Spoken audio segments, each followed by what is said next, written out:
I know Tim's going to ask first, so go ahead, Tim. Well, I got one. Tim May, Columbus Dispatch. No, really?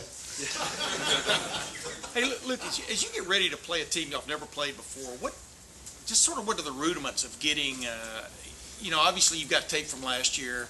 They won 3 out of their last 4 and stuff. They got a new quarterback in there near the end of the year and stuff. But how do you sort of plan for what's coming?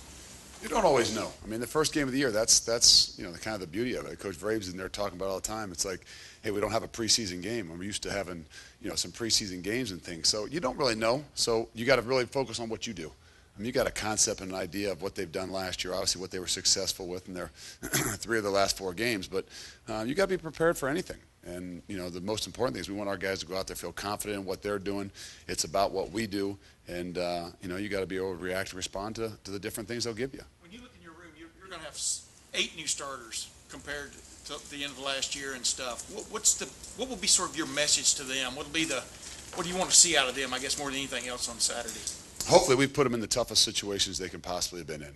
And whether that's with some of the scout crew and the different things we've done, but the stuff we put them in against our offense, obviously it's going to be different at some point in time, the style of offense and this, that, or the other thing. But, in front of 107,000 people, we don't want them to have to worry about those things.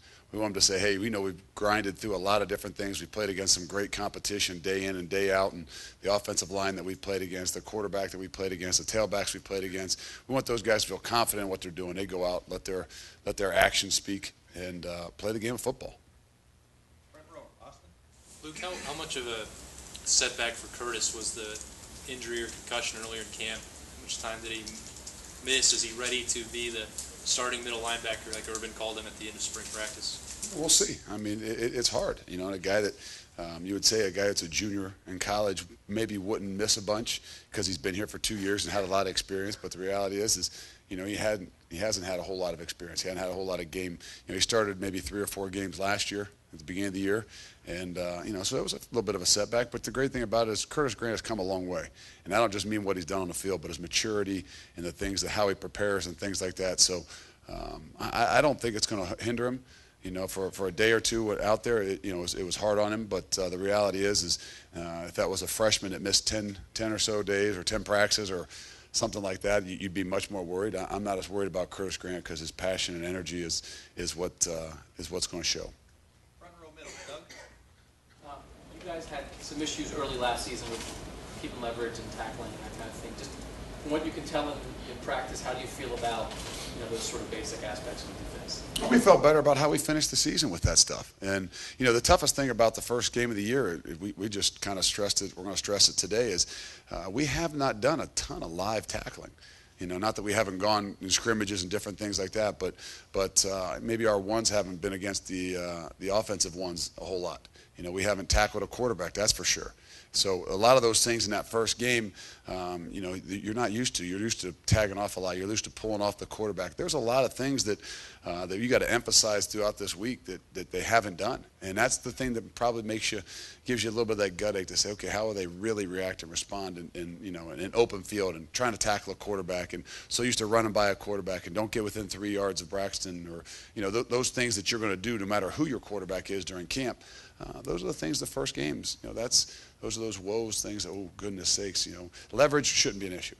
It shouldn't be an issue. I tell you that. We stressed that. I think we did a much better job the last few games of the year last year. Now the big issue is, will you be sure tacklers? Can you have confidence in what you're doing? And maybe not have done a ton this spring or this fall camp. Front row left, Rusty. Luke, how strong a feeling do you have when out of the front 7 will play? I mean, do you feel good about it, or are you kind of interested in seeing how they'll perform? No, I feel great about it, to be honest. I really do. I really do. I mean, I know there's some things that, just getting shored up and tackling and different things like that. But, I really have a lot of confidence in what they've done, what they've shown, the maturity they've shown throughout the camp. We played against a really good offense. And I think that's one of those things that those guys will realize as they go out there and they start to play, throughout the entire season, that, wow, what they see on a daily basis, from our inside drill to our pods drill to just even ones against twos, is going to be very indicative of what they're going to see throughout the season. So I think those guys, to me, the biggest thing is they got confidence in what they do. I know I got confidence in them. I know Coach Withers got confidence in Coach Vrabel, Coach Combs. That's one of those things we feel really, really excited to see. Obviously, I'm not saying everybody knows who that is or who they'll be just yet, but I can sit here and tell you I got a lot of confidence in what they're going to do. Front row right, Bill. Yes, Ryan Shazier is the only one of its front seven coming back. He wants to be great, puts a lot of pressure on himself, and said that his play kind of reflected that. He was not real happy with the way he had practiced. How have you seen his development? How important is he to this defense? Well, he's very important. I mean, I think each and every guy, the one thing we're going to stress the whole time is there's not a whole lot of names out there. I know that people know about Ryan, they know about Roby, they know about Christian, but the idea is, we're not looking for the best 11 guys. And sometimes out of summer conditioning and different things that happen, you say, wait, here's your best 11. Here, offense, give us who you guys think are our best 11, and then we'll rank our guys as the best 11. That's not always what we're looking for. We're looking for the 11 best. And those are the guys that work together. And I think that's the thing that you're really going to start to see. Is Ryan a guy that has to provide a lot of things for us? Yes, he is. But he has to work within the framework of what we're doing. And sometimes that's the problem. You put so much pressure on yourself. This is my junior year. I'm this, I'm that. The reality is, hey, we need you to do your job. We need you to do your job really, really good. And I think he's hopefully gotten back to that a little bit. He much more disciplined last year. Has that continued this year? He has. He's become what I like to say is a linebacker. You see him start making linebacker plays instead of just highlight reel plays that he can make. The plays that we expect him to be able to doing his job.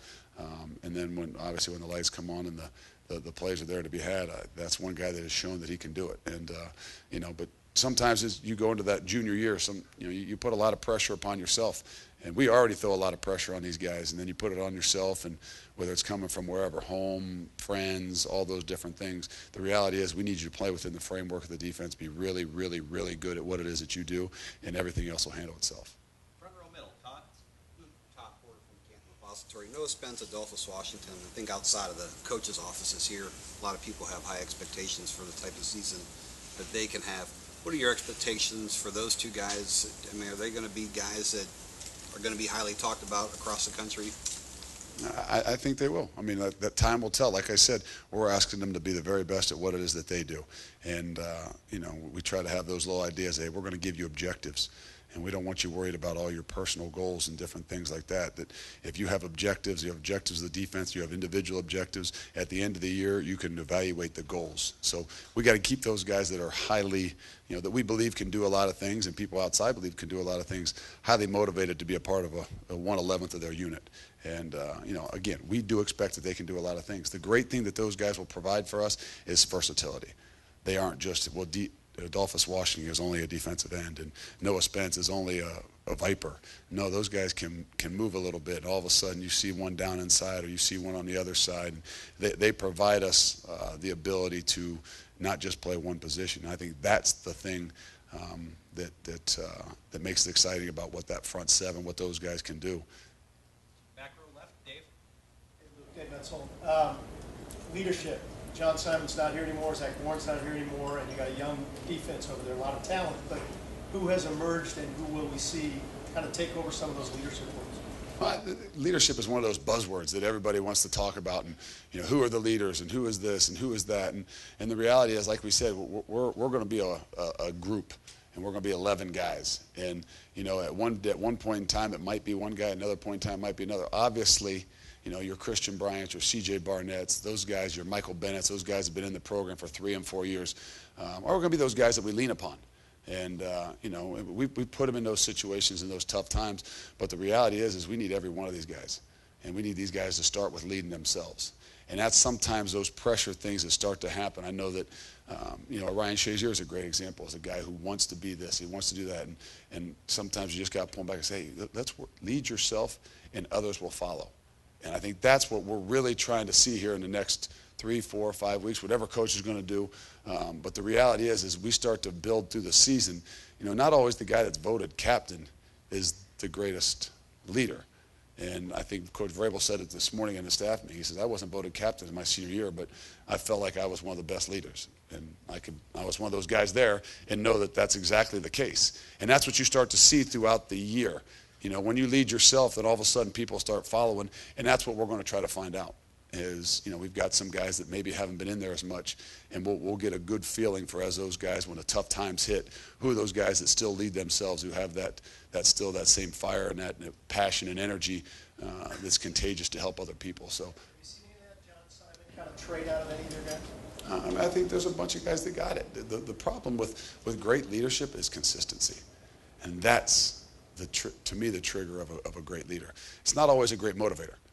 You know, I think those are two different things. Someone talks about a great leader. What does a great leader have? They're humble. They're obviously, they care about others, and they're consistent in what they do. And that's what you got to see throughout a season. Maybe we haven't had that guy or those younger guys that have been able to prove that yet because, you know, they haven't been in those situations. So I think that's what you start to see. If you want to say the greatest trait about John Simon is the most consistent person you could ever find. You know, it didn't matter what the score was. You were up 30 or down 30, whether it was 100 degrees out or it was 35 degrees out. You know, and I think that's, as a leadership thing, is what we're really going to have to fall upon, is that guy that it doesn't matter the situation. You know, we've got a lot of guys with different personalities, and guys are going to be a motivator at this point in time and a motivator at this point in time. But who are those guys that are going to be the true leaders, that are going to have the consistency, the unselfishness to make others around them better? Last question, Tim. One quickie. Did you vote for Vrabel for captain? No. No. And number two. I can't remember. I've been hitting the head too many times. I know. Number two, can you give us your rotation right now, you think, at linebacker? Who do you expect to play on Saturday? I mean, again, there's some different packages for a lot of different guys. If we went out there today and started, it would be Curtis Grant in the middle, Ryan Shazier at will, and Joshua Perry at Sam. And the thing that this crew is going to be able to bring us is the ability to have some versatility. You might see a package with 6 DBs out there. You might see a package with 2 linebackers. You might see a package with 1 linebacker. And so we still have those abilities with some of those guys. You know, a guy that nobody talks about is a Pitt Brown, who's a 5th-year kid who you know, it deserves and has proven to us and a lot of people that there's a big role and a part for this defense, and it's not just the guy that can fill in for any position. So he's a guy that we're going to find a way to get more on the field and find a way to, you know, in whatever situation it is, to find those best 11. Is Mitchell, though, or is he in your thinking now, for example, freshman? Yeah. Look, there's a bunch of those freshman guys. They're going to be thrusted into that opportunity, and you know, that's why Coach talks about that competitive excellence idea, is that when your opportunity arises, if you don't take it and you don't go and you don't, you know, show that you can do it, those opportunities sometimes come few and far between.